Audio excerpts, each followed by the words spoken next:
Finally swapped the forks on the other bike so I could mock this one up, run the cables and the controls and get my cockpit set up how I want it, or whereabouts it's going to go so the cables are long enough.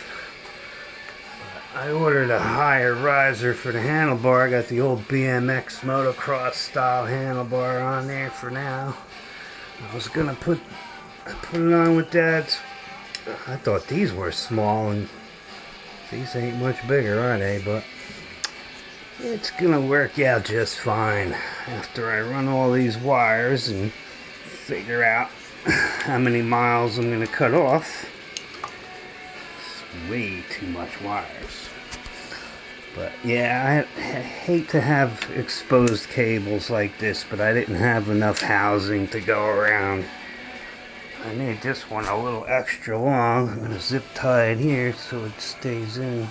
But having a bigger loop here makes shifting easier, and it'll last longer too without having any kind of hard angles to go through there. But got the sensor hooked up here. Got all the wires except for the horn switch and horn light, but it's looking pretty good. Pretty soon, got a few parts coming so I can finish this up, get her in the road.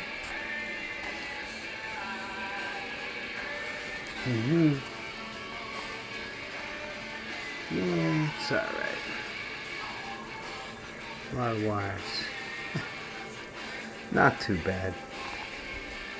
Got another seat I'm going to put on there, probably a different seat post too. That one's had it. The little spring in there has gotten a pretty good workout.